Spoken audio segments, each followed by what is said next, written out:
Morihei Ueshiba, founder of Aikido.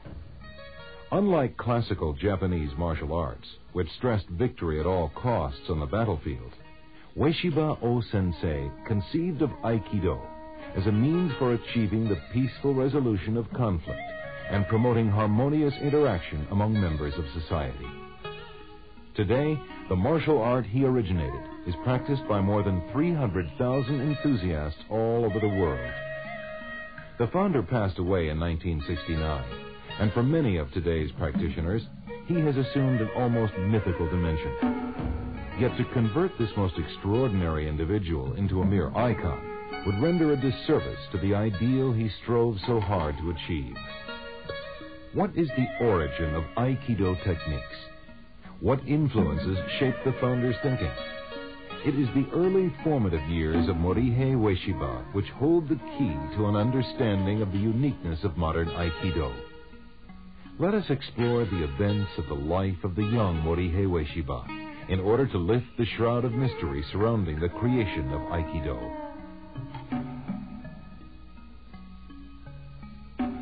Morihei was born in the port town of Tanabe in Wakayama Prefecture on December 14, 1883, as the only son of prominent community member Yoroku Ueshiba.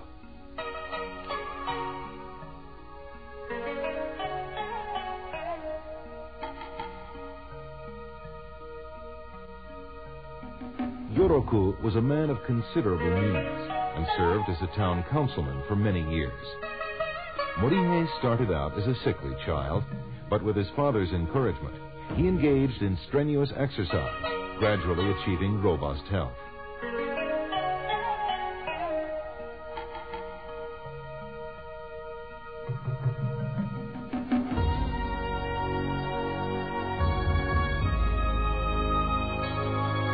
After passing his childhood in his native Tanabe, Morihei spent a period of several months in Tokyo at the age of 17, where he practiced Tenshin Shinyo-ryu Jujutsu. He soon fell ill with beriberi and was forced to return to his native Tanabe to regain his health.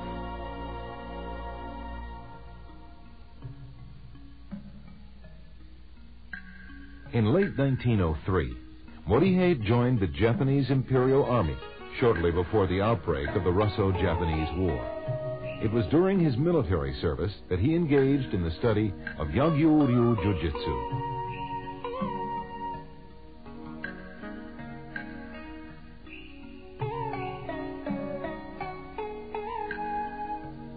Back home in Tanabe, after distinguishing himself in military service, Morihei spent several restless years, during which time he engaged in a brief period of training in judo about 1910.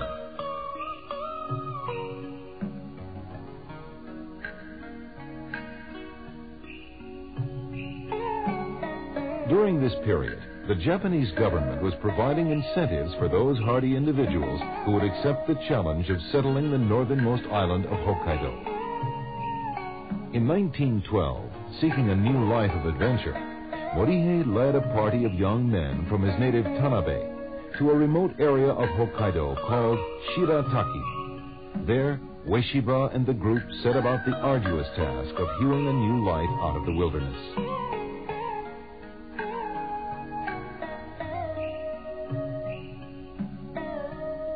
Morihei was a leading citizen in this sparsely populated area and served for a time as a councilman.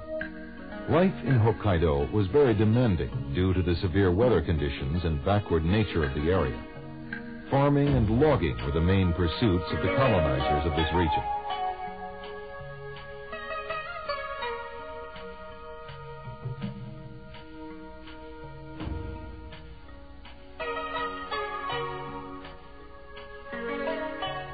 In 1915, Morihei had his fateful first encounter with Sokaku Takeda of Daito-ryu Jujutsu. This meeting changed the course of the founder's life, and the techniques of Daito-ryu left an indelible stamp on the Aikido which would later emerge. Morihei later invited his teacher Takeda to his home in Shirataki to accelerate his learning of the techniques of Daito-ryu. After a short time, Morihei was awarded scrolls attesting to his proficiency in Daito-ryu Jiu-Jitsu.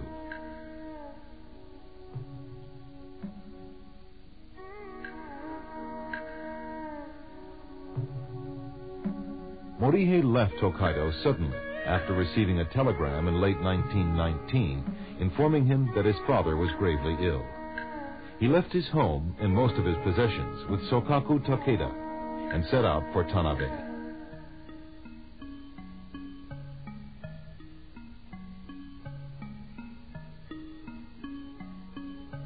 As Morihei was en route to his hometown, another event of great importance in the future development of Aikido was to take place. He detoured to the town of Ayabe near Kyoto to visit the center of the Omoto religion and pray for his father's recovery. It was there he met a most extraordinary individual, the colorful and enigmatic Onisaburo Deguchi. Deguchi, the prime mover behind the explosive growth of the Omoto religion, was soon to become Morihei's spiritual mentor, and Onisaburo's philosophical views would later serve as the ideological basis of Aikido.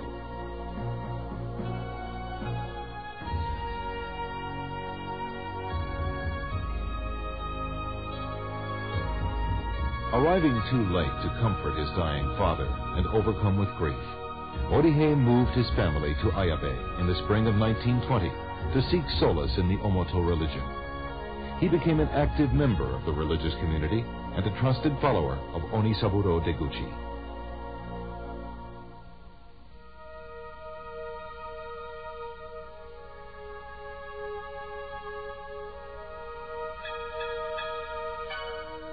Morihei's martial arts skills became well known among Omoto believers, and with Deguchi's blessing, he set aside part of his Ayabe home as a training facility where he taught Daito-ryu Aiki Jiu-Jitsu to fellow devotees. He also received Sokaku Takeda for 6 months in 1922, at which time he was awarded the Kyoju Dairi Teacher's Certification.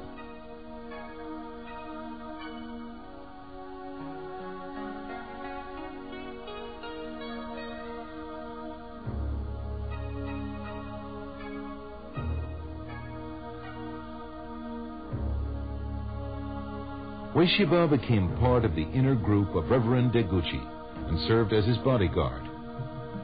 Among Onisaburo's grandiose visions was the establishment of a utopian colony in Mongolia, which would unite the world's religions. Onisaburo and a party of close associates, including Morihei, left secretly for the continent in February 1924.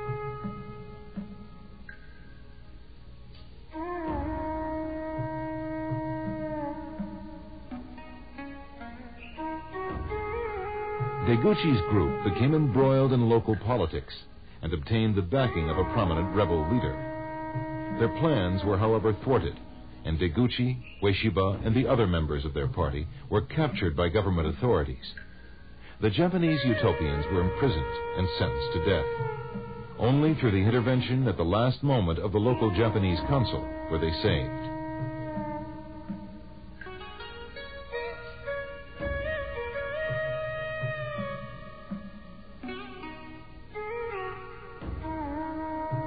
This close brush with death tested Morihei's courage to the limit and caused him to enter into a period of deep self-examination.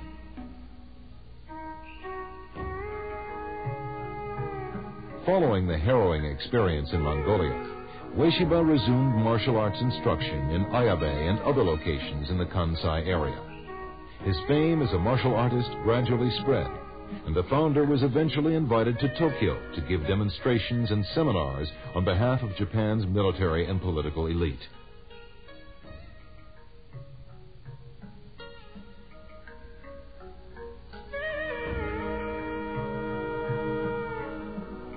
Among his most ardent supporters was Admiral Isamu Takeshita, a retired officer with a distinguished career in the Foreign Service.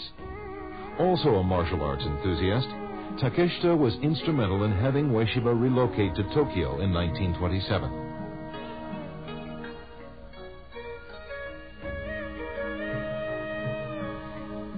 In 1930, Ueshiba had a visit from the famous Jigoro Kano, founder of judo, who was highly impressed with his unusual and graceful techniques. Kano dispatched several of his leading students to study under Ueshiba. After teaching in various locations in Tokyo with the support of a number of wealthy and influential patrons, Ueshiba finally settled permanently at a new location called the Kobukan Dojo, which opened in Tokyo's Shinjuku ward in April 1931. His martial art was gradually evolving away from the more jujitsu-like Daito-ryu techniques he had learned from Takeda towards what came to be called Aiki Budo. Interestingly enough, it is in this period of Morihei Ueshiba's life that his techniques are the most clearly documented. This is largely due to the survival of a series of more than 1,000 technical photos, which preserve for posterity his dynamic Aiki Budo.